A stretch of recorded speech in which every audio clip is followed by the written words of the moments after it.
सत्य वचन, अमर वचन, जीवित वचन, दिव्य वचन, सत्य वचन, अमर वचन, जीवित वचन। साई दा बाबा बनी दा बाबा बगरे सा निरे सा निरे सा निरे सा निरे सा। दिव्य वचन, सत्य वचन, अमर वचन, जीवित वचन, दिव्य वचन, दिव्य वचन।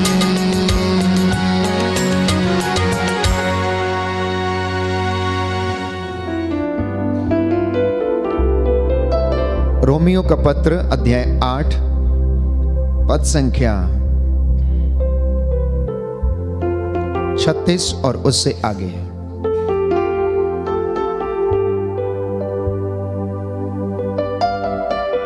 मुझे दृढ़ विश्वास है कि ना तो मरण या जीवन, न स्वर्गदूत या नरकदूत, न वर्तमान और न भविष्य, न आकाश या पाताल की कोई शक्ति और ना समस्त सृष्टि में कोई या कुछ हमें ईश्वर के उस प्रेम से वंचित कर सकता है जो हमें हमारे प्रभु ईसा मसीह के द्वारा मिला है। मैं फिर से इस वचन को पढ़ूंगा। जिसके पास बाइबल है वो खोले। रोमियो का पत्र अध्याय 8 पद संख्या 37 से 38 से मैं आपको पढ़ूंगा कि मुझे दृढ़ विश्वास है कि ना तो मरण या जीवन, न स्वर्गदूत या नरकदूत, न वर्तमान या भविष्य, न आकाश या पाताल की कोई शक्ति और ना समस्त सृष्टि में कोई या कुछ हमें ईश्वर के उस प्रेम से वंचित कर सकता है जो हमें हमारे प्रभु ईसा मसीह के द्वारा मिला है। प्रियजनों, आज का ये वचन हमें आश्वासन देता है कि आप निश्चिंत रहें। संत पौलुस इस बात के विषय में दृढ़ था। उसे विश्वास था कि दुनिया की कोई भी ताकत उसे ईश्वर के प्रेम से वंचित नहीं कर सकती। ना स्वर्गदूत, ना नरकदूत, ना पाताल, ना आकाश, ना पृथ्वी पर कोई ऐसी चीज जो कि परमेश्वर के प्रेम से हमें अलग कर सकती है, क्योंकि ईसा मसीह के द्वारा वो प्रेम हमें मिला। ईसा मसीह के द्वारा वो प्रेम क्रूस पर प्रमाणित किया गया। ईसा मसीह के द्वारा रक्त बहाए जाने पर यह प्रेम क्रूस के ऊपर प्रमाणित हो गया। इसलिए संत पौलुस ने इस बात को अनुभव किया और वो इसी बात को मुझे और आपको आश्वासन देना चाहता है वचन के द्वारा कि आप अपने जीवन में विश्वास करें कि कोई भी चीज आपको परमेश्वर से अलग नहीं कर सकती। केवल एक चीज आपको अलग कर सकती है और वो है आपका फैसला। वो है आपका फैसला, क्योंकि बाइबल हमें बताती है कि नरक जिसे परमेश्वर ने शैतान के लिए बनाया है, और परमेश्वर नहीं चाहता कि कोई भी इंसान, ईश्वर का कोई भी बेटा या बेटी उस नरक में जाए। परमेश्वर नहीं चाहता है। अगर इंसान उसमें जाता है तो वो अपने फैसले या अपने चुनाव से उसमें जाता है। जैसा कि कल के वचन में हमने सीखा था कि फैसला हमारे ऊपर है। चुनाव मुझे और आपको करना है कि मैं और आप कौन से रास्ते पर चलना चाहते हैं। क्या हम स्वर्ग के रास्ते पर जाना चाहते हैं या नरक के रास्ते पर हम चलना चाहते हैं। ये चुनाव आपका है। परमेश्वर नहीं चाहता है, क्योंकि वो तो हमें प्रेम करता है। यिर्मयाह की पुस्तक अध्याय 31 पद संख्या 4 में उस कहता है, वचन कहता है कि मैं तुम्हें अनंत काल से तुमको प्यार करता आ रहा हूं। कैसे? अनंत काल से प्रेम करता आ रहा हूं, इसलिए मेरी कृपा दृष्टि तुम पर बनी रही। मेरी कृपा दृष्टि कहता है तुम पर बनी रही, क्योंकि मैं अनंत काल से तुमको प्रेम करता आ रहा हूं। प्रियजनों, इतना ही नहीं, परमेश्वर अपने बच्चों से अनंत काल से प्रेम करता आ रहा है। इसलिए उसकी कृपा दृष्टि मुझ पर, मेरे परिवार पर, आप पर और आपके परिवार और बच्चों और माता पिता और बुजुर्गों पर बनी रहती है। एक सुंदर भजन जिसे हम पढ़ते हैं भजन संहिता 124 में। मैं पद संख्या 2 से पढ़ूंगा। यदि प्रभु ने हमारा साथ नहीं दिया होता तो जब लोगों ने हम पर चढ़ाई की और हम पर उनका क्रोध भड़का, तब वे हमें जीवित ही निगल गए होते। बाइबल क्या बताती है? भजन संहिता 124 पद संख्या 2 में पढ़ते हैं कि यदि परमेश्वर हमारे साथ नहीं होता, यदि परमेश्वर हमसे अनादिकाल से प्रेम नहीं करता, तो जब लोगों ने हम पर आक्रमण किया, जब लोगों ने हम पर झूठे अभियोग लगाए, जब लोगों ने हमको मारना चाहा, उजाड़ना चाहा, हमें नष्ट करना चाहा, तो परमेश्वर यदि हमारे साथ नहीं होता तो वे लोग हमें यूं ही निगल जाते। बाढ़ हमें डुबा ले गई होती, प्रचंड धारा ने हमें बहा दिया होता और चारों ओर उमड़ती लहरों में हम डूबकर मर गए होते। धन्य है प्रभु, उसने हमें उनके दांतों का शिकार नहीं होने दिया। धन्य है इज़राइल का परमेश्वर, जिसने अपनी प्रजा को उन विरोधियों के दांतों का शिकार नहीं होने दिया। हमारी आत्मा पक्षी की तरह बहेलिए के फंदे से निकल गई है, फंदा टूट गया और हम निकल भागे। प्रभु का नाम ही हमारा सहारा है, उसने स्वर्ग और पृथ्वी को बनाया। बोले आमीन, आमीन, हालेलुया, हालेलुया। हे प्रभु यीशु, हे प्रभु यीशु, आपके प्रेम के लिए, आपके प्रेम मैं के आपको लिए धन्यवाद देता हूँ, मैं आपको धन्यवाद आपकी देता हूँ, आराधना करता हूँ, आपकी आराधना आपकी करता हूँ, महिमा गाता हूँ, आपकी महिमा आपकी गाता जय हूँ, जयकार करता हूँ, आपकी जय जयकार करता हूँ। ये वचन प्यारे भाइयों और बहनों आज मुझे और आपको प्रभु सुनाना चाहता है। वो कहता है, यदि तुम चाहो तो मुझसे अलग हो सकते हो। मैं नहीं चाहता कि तुम अलग हो जाओ, क्योंकि मैंने तुम्हें अपने रक्त को बहाकर तुम्हारे जीवन का मूल्य चुकाया है। मैं तुमसे प्रेम करता हूं और मैं अनादिकाल से तुमसे प्रेम करता आ रहा हूं और मैं हमेशा करता रहूंगा। मैं हमेशा करता रहूंगा। प्रियजनों, आज का ये वचन मेरे और आपके जीवन में उत्साह लाए, हमें शांति प्रदान करे।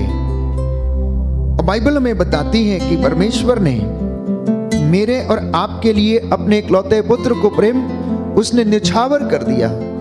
यूहन्ना का सुसमाचार अध्याय 3 पद संख्या 16 में बाइबल में बताती है कि उसने अपने इकलौते पुत्र को भी नहीं बख्शा, उसने उसे भी कुर्बान कर दिया, क्योंकि वो आपको अनंत काल से प्रेम करता आ रहा है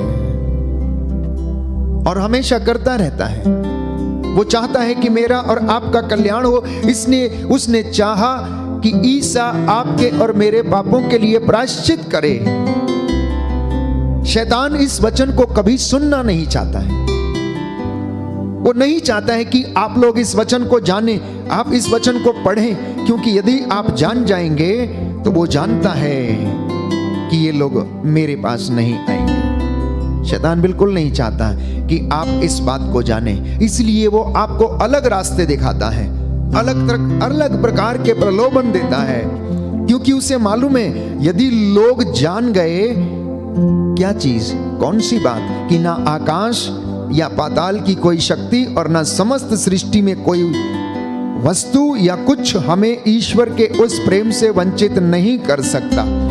ना नरकदूत, ना स्वर्गदूत, ना वर्तमान और ना भविष्य, आपको कुछ भी ईश्वर के प्रेम से अलग नहीं कर सकता। और शैतान चाहता है कि आप लोग इस बात को ना जानें। He doesn't want you to know this word of God. वो नहीं चाहता है कि आप इस विषय में जानें, इसीलिए वो आपको अनेक प्रकार के प्रलोभन देता और ईश्वर से दूर भटकाता है, वचन पढ़ने नहीं देता है। नवयुवक युवतियां और बच्चे इन वचनों को नहीं जानते हैं, माता पिता भी इन वचनों को जानने का प्रयास नहीं करते। बहुत कम लोग हैं जो इन वचनों को जानने का प्रयास करते हैं, लेकिन जो जान लेता है वो प्यारे भाइयों और बहनों अपने जीवन में हमेशा फतह हासिल करता है, वो परमेश्वर में बना रहता है और परमेश्वर उसे आशीष प्रदान करता है।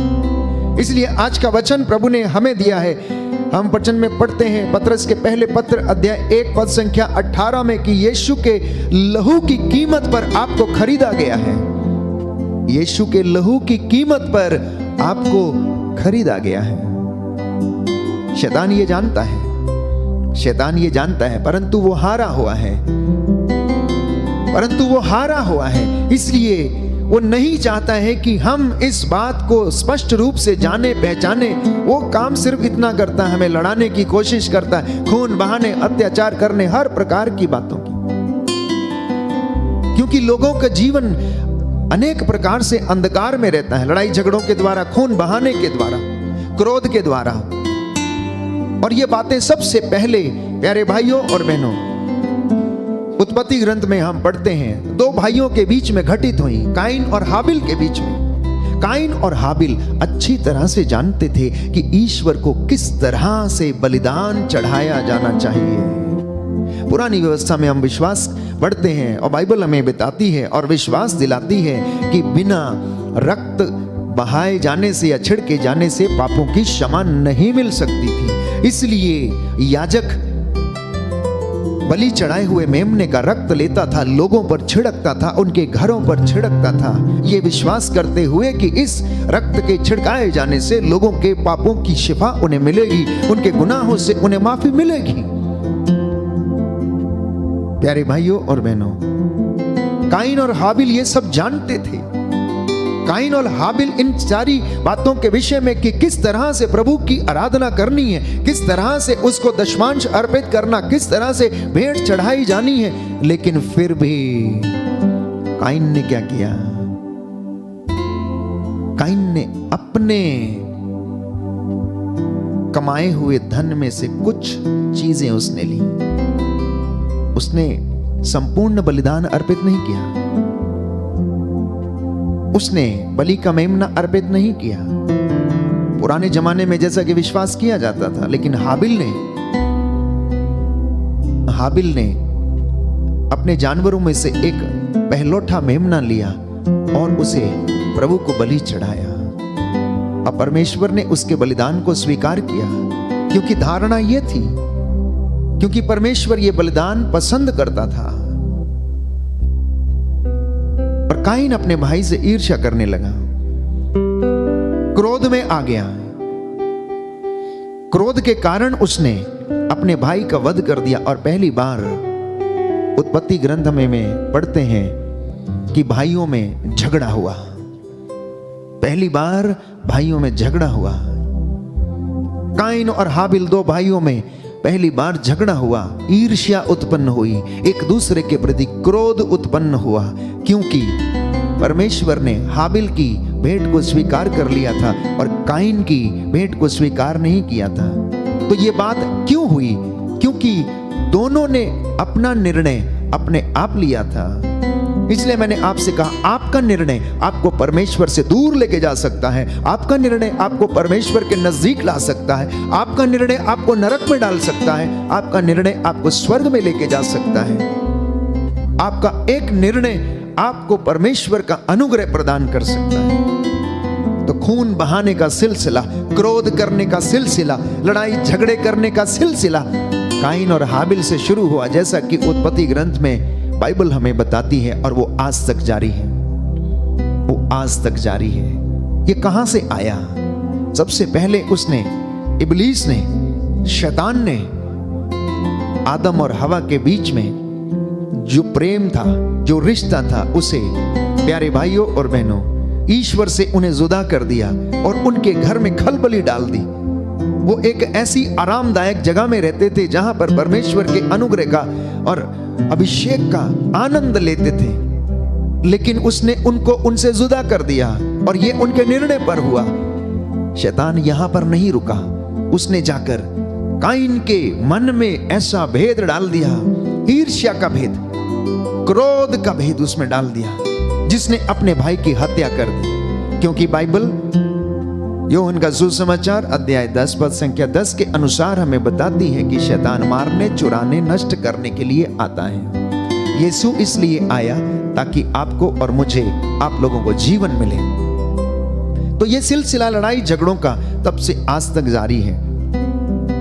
और शैतान प्यारे भाइयों और बहनों इसी कार्य में लगा हुआ है, इसलिए वो लोगों को परमेश्वर के नजदीक नहीं आने देना नहीं चाहता है। वो नहीं चाहता है कि आप लोग बाइबल को जाने, वो नहीं चाहता है कि आप लोग वचन पढ़े, वो नहीं चाहता है कि आप लोग परमेश्वर के नजदीक आए, क्योंकि उसे मालूम है कि अगर ये लोग वचन जान लेंगे तो ये शैतान का नाश कर सकते हैं, क्योंकि प्रभु के वचन के द्वारा आप शैतान का सामना कर सकते हैं। और बाइबल हमें बताती है कि तुम ईश्वर के अधीन रहो और शैतान का सामना करो और वो तुम्हारे सामने से क्या हो जाएगा, भाग जाएगा। और परमेश्वर जो शांति का परमेश्वर है, शीघ्र ही तुम्हारे पैरों के नीचे शैतान को क्या कर देगा, डाल देगा, उसके बुरे कामों को डाल देगा, उसकी हर युक्ति को वो तोड़ डालेगा, उसके हर एक बंधन को वो तोड़ डालेगा और आपको महिमान्वित करेगा और आपको अपने अभिषेक से भर देगा, आपकी जरूरतों को पूरा करेगा, आपके दुख और कष्ट में वो आपके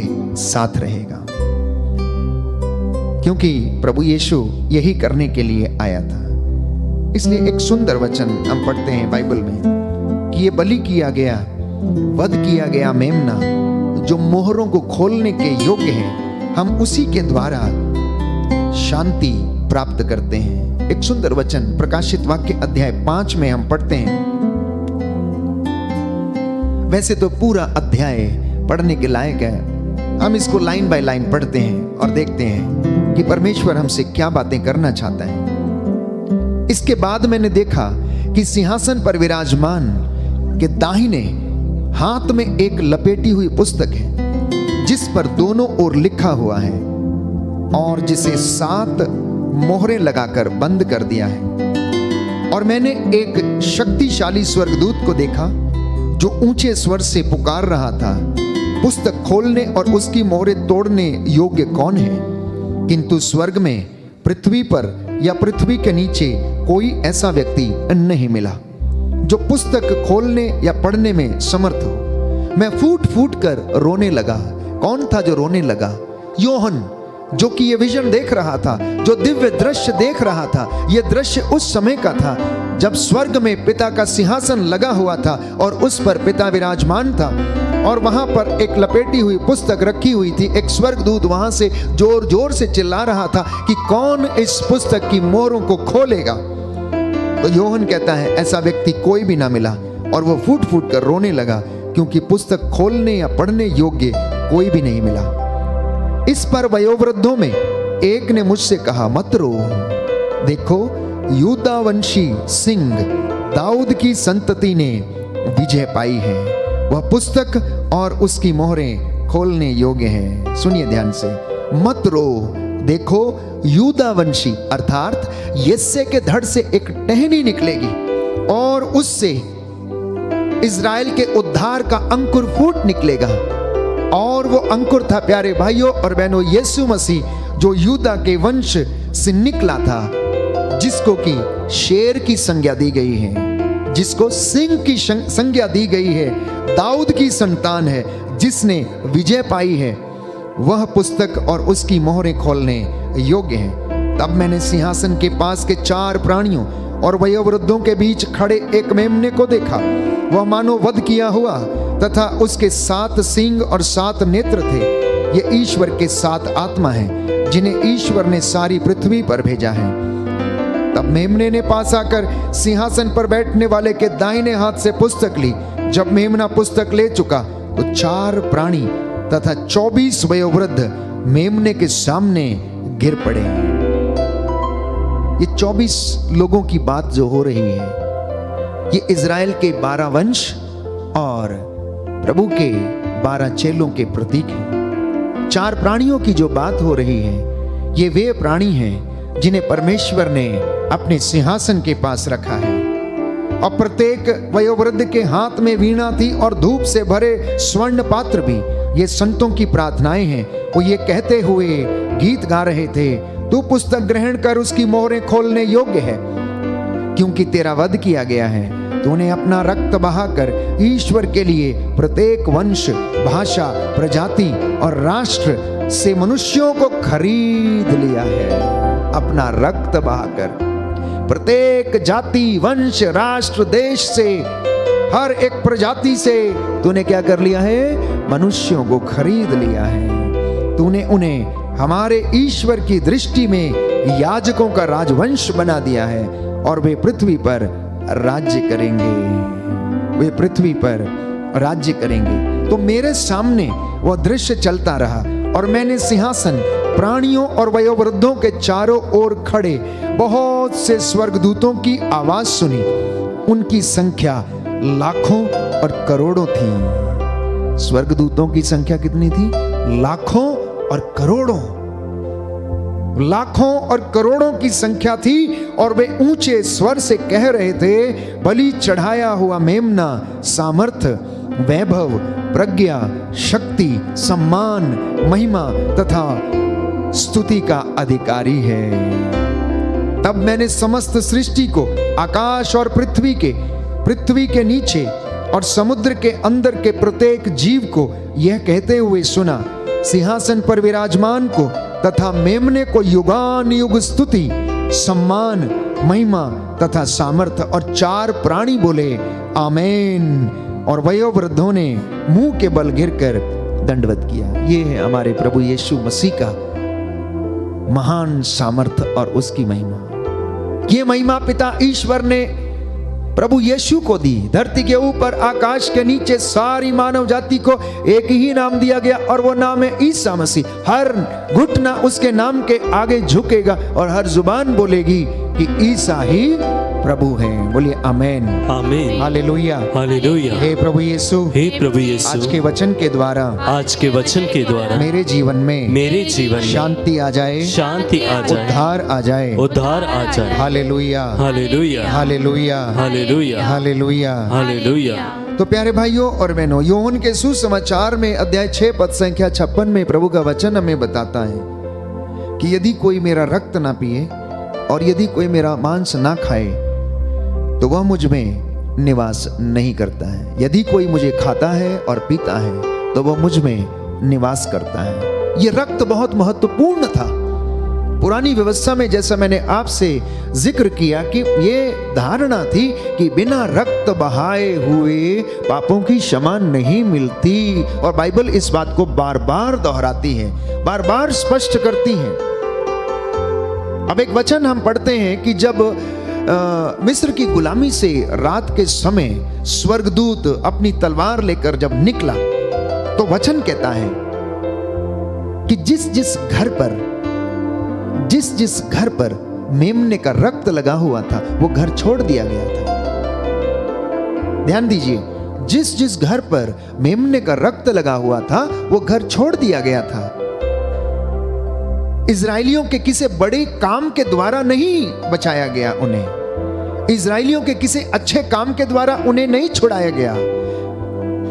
इजराइलियों के किसी बहुत बड़े काम के या ऐसे पुण्य के कामों के एवज में उन्हें नहीं बचाया गया। कैसे बचाया गया? मेमने का रक्त जो द्वार पर लगा हुआ था, उस रक्त के द्वारा उन्हें बचाया गया। ये उनकी पहचान थी, ये उनके लिए सामर्थ्य था, ये उनके लिए एक आजादी का चिन्ह था। The blood of the lamb was the sign of freedom for them. इजराइलियों के लिए मेमने का जो रक्त उन्होंने लगाया था, अपने घरों की चौखटों पर पोता था, ये उनके लिए आजादी का प्रतीक था फिरौन की गुलामी से। लेकिन यीशु मसीह का लहू हमारे लिए, मेरे और आपके लिए मौत से आजादी का चिन्ह है। प्यारे भाई और बहनों, पाप की गुलामी से जो आजादी है, ये उसका चिन्ह है। स्वर्ग में एंट्री करने का ये चिन्ह है। स्वर्ग राज्य में प्रवेश पाने का ये, प्यारे भाइयों और बहनों, परमेश्वर के पुत्र का जो लहू जो उसने बहाया है, ये मेरे और आपके लिए है। एक तरह से हम समझ सकते हैं कि ये मेरे और आपके उद्धार के लिए बहाया गया। अगर आपको और मुझे स्वर्ग राज्य में प्रवेश पाना है तो प्रभु का रक्त मेरे और आपके लिए अत्यंत आवश्यक है, अत्यंत आवश्यक है।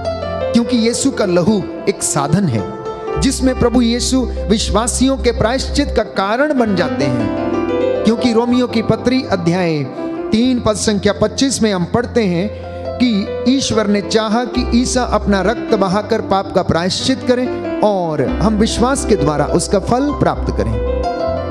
ये परमेश्वर ने चाहा कि ईसा अपना रक्त बहाए और आपको जो उसके बच्चे हैं उनको छुड़ाए, क्योंकि वो आपको अनंत काल से प्रेम करता आ रहा है। अब कोई नरकदूत कहे या स्वर्गदूत कहे कि अपने इन बच्चों को प्यार मत करो क्योंकि ये तो झूठे हैं, ये तो लोभी हैं, ये तो लालची हैं, ये तो मुख से कुछ बोलते लेकिन करते कुछ हैं, तो परमेश्वर फिर भी कहेगा नहीं,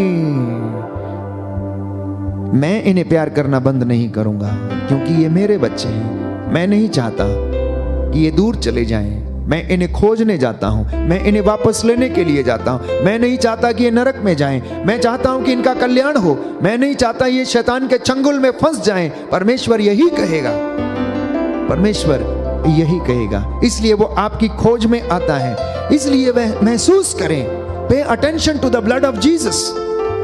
परमेश्वर के इस लहू का मसा दिन रात अपने जीवन में अनुभव करें और इस लहू के द्वारा अपने आप को कवर करें, विलेपन करें, सिर से लेकर पांव तक अपने आप को कवर करें, अपने परिवारों को कवर करें, क्योंकि शैतान इस लहू से डरता है।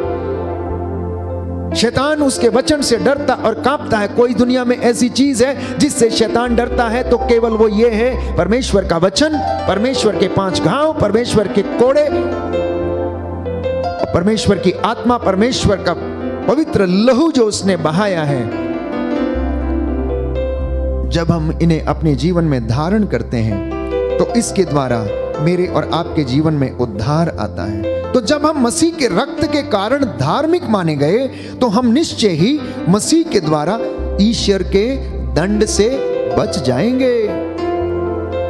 मैंने आपके लिए वचन पढ़ा, रोमियो का पत्र अध्याय 8 पद संख्या 37 और उससे आगे मैंने आपके लिए वचन पढ़ा था कि हमें कोई भी ईश्वर के प्रेम से वंचित नहीं कर सकता है। तो अगर हम ईसा के नाम के कारण ईश्वर की नजर में धर्मी बन गए हैं तो हम परमेश्वर के दंड से बच भी जाएंगे। तो आज ये मौका है परमेश्वर के पास आने का। आज ये मौका है अपने आप को परमेश्वर के लहू से ब्लेस करने का। आज ये मौका है परमेश्वर के सामने उसकी हुजूरी में खड़े होकर ये कहने का कि प्रभु मुझ पर दया कर, मेरे परिवार पर दया कर।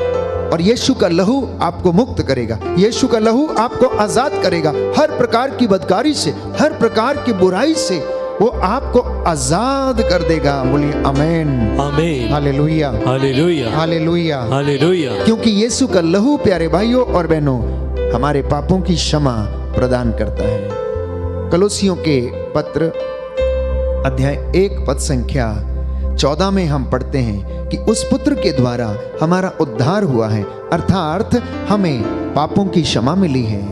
दाहिना हाथ उठाकर वचन दोहराइए। कलोसियों का पत्र अध्याय 1 पद संख्या 14 पद संख्या 14। प्रभु का वचन कहता है, प्रभु का वचन कहता है, उस पुत्र के द्वारा हमारा उद्धार हुआ है, हमारा उद्धार हुआ है, अर्थात हमें पापों की क्षमा मिली है, हमें पापों की क्षमा मिली है। Hallelujah, hallelujah, hallelujah, hallelujah. कलोसियों का पत्र अध्याय 1 पद संख्या 20 पद संख्या। प्रभु का वचन कहता है, प्रभु का वचन कहता है कि मसीह ने क्रूस पर जो रक्त बहाया, मसीह ने क्रूस पर जो रक्त बहाया, उसके द्वारा ईश्वर ने शांति की स्थापना की, ईश्वर ने शांति की स्थापना की, ईश्वर ने शांति की स्थापना की, ईश्वर ने शांति की स्थापना। Hallelujah, hallelujah, hallelujah, hallelujah. प्यारे भाइयों और बहनों, वचन आत्मा की तलवार है, वचन आत्मा की तलवार है। इसलिए जब भी आप अपने घर में प्रार्थना करने बैठते हैं, रोजरी माला करने के लिए बैठते हैं, तो आप पवित्र वचन जरूर पढ़ें, जरूर पढ़ें, जरूर पढ़ें। इसलिए मेरी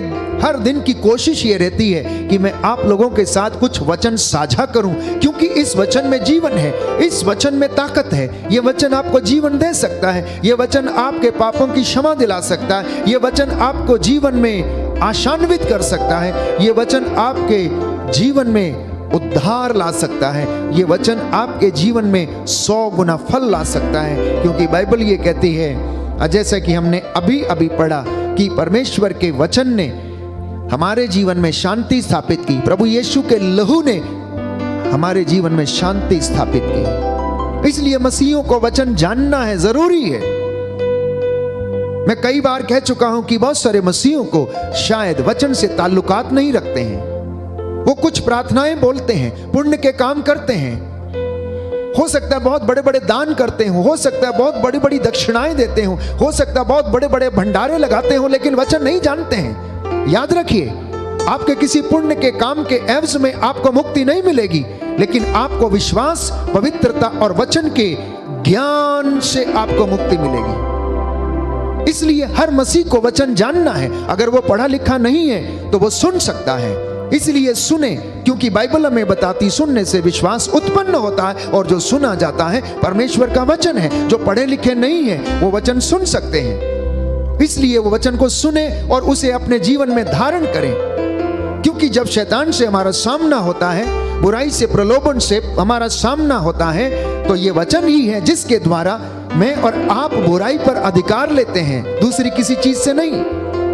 इसलिए जब आप अपने घर में शाम की संध्या वंदना करते हैं, प्रार्थना करते हैं, तो कोशिश कीजिए कि आप बाइबल को खोलें, प्रभु यीशु का वचन पढ़कर सुनाएं। शाम के समय में आप वचन को खोलें, यीशु का वचन पढ़कर सुनाएं, और उन दुष्ट आत्माओं को वचन के द्वारा आदेश दें, और वो आपके घर के नजदीक भी ना फटकेंगी। अगर आप वचन नहीं जानेंगे तो इसका सीधा सा तात्पर्य यही होगा कि आप यीशु को नहीं जानते हैं। क्योंकि यीशु को जानने के लिए, प्यारे भाइयों और बहनों, यीशु के पूर्वजों के विषय में, यीशु के माता पिता के विषय में, यीशु से पहले आए लोगों के विषय में हमें जानना जरूरी है। यीशु के पहले कौन सी विधियां थीं, क्या परंपराएं थीं, कैसे लोग करते थे, उसे जानना हमें बहुत जरूरी है। तो जितना आप इससे प्रेम करेंगे उतना ही ये आपसे प्रेम करेगा। जितना आप वचन से प्रेम करेंगे उतना ही आपको वचन भी प्रेम करेगा। कहने का तात्पर्य ये है कि परमेश्वर आपसे प्रेम करेगा, प्रभु यीशु आपसे प्रेम करेगा। आदि में शब्द था, शब्द ईश्वर के साथ था, और शब्द ईश्वर था। ये शब्द ईश्वर है, ये शब्द ईश्वर है जो आपके जीवन में, परिवार में उद्धार ला सकता है। आपकी टूटी फूटी जिंदगी में, आपकी निराश हताश जिंदगी में आपको ये चंगाई दे सकता है, आपको ये हिम्मत दे सकता है, आपके मन में हौसला दे सकता है। जैसा कि कहा गया, डूबते को तिनके का सहारा काफी होता है। इसलिए अगर कोई इस वचन को सुन लेगा, पढ़ लेगा, तो मैं विश्वास दिलाता हूं कि उसका जीवन परमेश्वर बदल देगा। लेकिन वचन की रोशनी में आना बहुत जरूरी है। जब तक हम वचन की रोशनी में नहीं आते हैं तो हम पर प्रभु की महिमा प्रकट नहीं की जा सकती है। एक लड़की अपनी मां से नाराज होकर चली गई, अपने बॉयफ्रेंड के साथ भाग गई। अपनी मां के खिलाफ उसने बहुत सारे निर्णय लिए। उसकी मां उसे बहुत प्यार करती थी, लेकिन वह उसकी मां की एक बात भी सुनना नहीं चाहती थी। वो अपने उस बॉयफ्रेंड के साथ जीवन बिताना चाहती थी, लेकिन उसके बॉयफ्रेंड ने उसे धोखा दिया और उसका जीवन बर्बाद हो गया।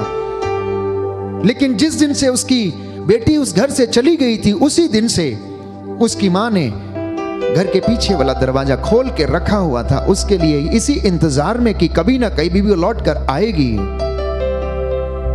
और काफी लंबे समय के बाद उसकी बेटी को एहसास हुआ कि उसका जीवन बर्बाद हो गया, इसलिए उसकी हिम्मत नहीं हो रही थी। लेकिन फिर भी वो घर के नजदीक गई और जाकर देखती है कि घर का दरवाजा अभी भी उसके लिए शायद खुला हुआ है। और जैसे ही वो भीतर प्रवेश करती है, वो देखती है कि उसकी माँ प्रभु का वचन पढ़ रही है, बाइबल पढ़ रही है। और वो अपनी माँ से पूछती है, माँ आप बाइबल पढ़ रही हैं और आपने ये दरवाजा खुला रखा? उसकी माँ कहती है, जिस दिन से तू घर से गई थी, मैं उस दिन से ही इस दरवाजे को खुला छोड़ के रखी। मुझे विश्वास था कि तू कभी ना कभी लौटकर जरूर आएगी। परमेश्वर भी ऐसे ही हमारे लिए इंतजार करता है। परमेश्वर भी ऐसे ही हमारे लिए इंतजार करता है। उसे तैयारी करने की जरूरत नहीं है, वो तो हमेशा तैयार रहता है आपको वेलकम करने के लिए। जब इंसान दूर चला जाता है तो परमेश्वर यही सोचता रहता है, वो यही सोचता है कि कब ये बच्चा, ये बेटी लौटकर आएगी जिसने गलत निर्णय ले लिया है, और इसका एक गलत निर्णय इसके जीवन को बर्बाद कर सकता है। लेकिन यीशु ने प्रियजनों सही निर्णय लिया, पिता की आज्ञा का पालन किया, उसने क्रूस को उठाया। तेरी नहीं बल्कि मेरी नहीं बल्कि तेरी इच्छा मेरे जीवन में पूरी हो जाए, उसने यह व्यक्त किया, स्पष्ट किया, पिता के सामने यह रखा और पिता के ऊपर यह छोड़ दिया कि जैसा तू चाहता वैसा हो जाने दे, मैं तैयार हूं, मैं आ रहा हूं। इसलिए प्रभु यीशु जिसका रक्त जिसने बहाया, वो रक्त प्यारे भाइयों और बहनों कल्याणकारी है, वो कल्याणकारी है। इसलिए अपने बच्चों को इस पवित्र लहू से विलेपन करना, नित्य प्रतिदिन याद करना, इस वचन को याद करना, be reminded of blood of Jesus every day in your family.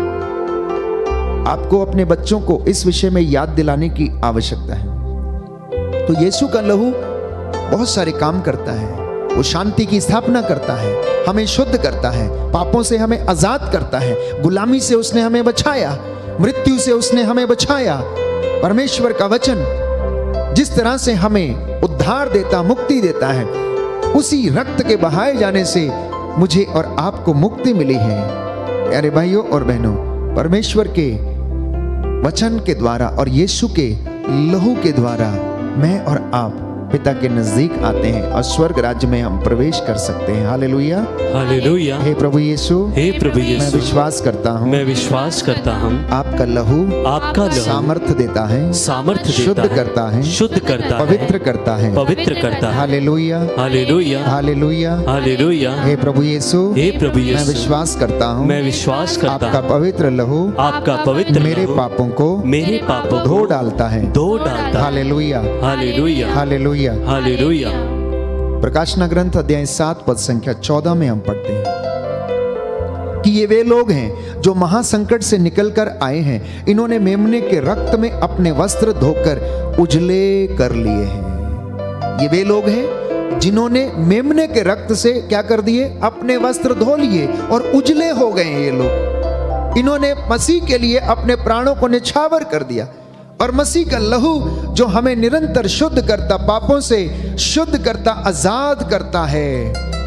प्यारे भाइयों और बहनों, इसके द्वारा मैं और आप परमेश्वर के सहभागी होते हैं, उसके राज्य के सहभागी होते हैं। आइए हम प्रार्थना करेंगे कि प्रभु आज अपनी रूह का दुगना मसा हमें प्रदान करे, हमारे जीवन में यीशु हमें आशीष प्रदान करे।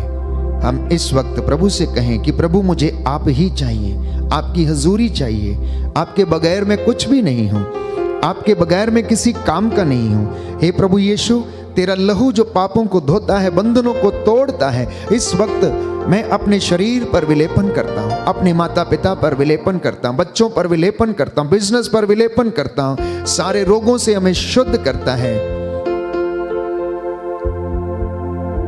दोनों हाथों को जोड़ते हुए प्रभु की हुजूरी में आ जाएं। इस वक्त ये अनुग्रह का समय है, आशीष का समय है। परमेश्वर आपको अपनी रूह से मसा करे। हम प्रभु से कहें कि प्रभु तेरा लहू पापों को धोता है, तेरा लहू पापों को धोता है, तेरा लहू पाप के बंधनों को तोड़ता है, तेरा लहू रोगों के बंधनों को तोड़ता है। हे प्रभु यीशु, तेरे लहू में आजादी है, तेरे लहू में मुक्ति है, तेरे लहू में उद्धार है। इस लहू को लेकर मैं अपने शरीर पर सिर से लेकर पांव तक विलेपन करता हूं।